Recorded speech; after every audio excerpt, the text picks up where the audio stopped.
We're talking to Anantha-Nageswaran, who's the Chief Investment Officer at the bank Julius Baer, which helps oversee assets of $140 billion. Anantha, before we went to break, we're talking about average historical returns for the stock market, which is 6%, you said in real terms, nominal terms, 10%. So let me just ask you to put a gauge on this year, 2010. What sort of returns should investors expect from the stock markets?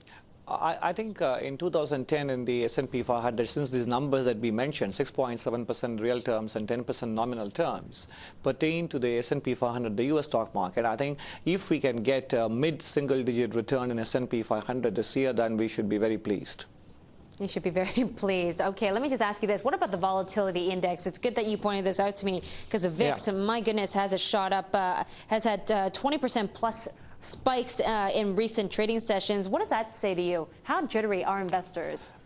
That basically that answers your question. They are very, very jittery because they want to believe in the good news that they have already accepted and bought stocks at those levels. And whenever there is some global risk or even US data risk, they jump up, and that's exactly the reason why the VIX index is showing volatility in itself. But 21% is indeed a very low level, and does signal, in general, a very high level of complacency on the part of investors. But Anantha, overwhelmingly, when I talk to strategists, when I talk to fund managers, they still have a positive outlook on the markets. In fact, they're saying go in and buy on these dips. So what do you say to them? Well, I don't say that for the developed markets. So we certainly do believe that where there is fairly good nominal GDP growth, as in Asia, and where there is a good corporate earnings prospect and domestic demand, so we are telling investors that they should pick up Asian stocks on dips, particularly concentrating on India, Indonesia, and China. So only in these markets where we feel that any meaningful dip, and certainly we did not have a meaningful dip in January. It was only a partial dip. If there is a meaningful dip, we are telling investors to buy into these markets. Okay, quickly, Anantha, let me just ask you about Indonesia, because you said it's on the cusp of a secular bull market run. You still believe that?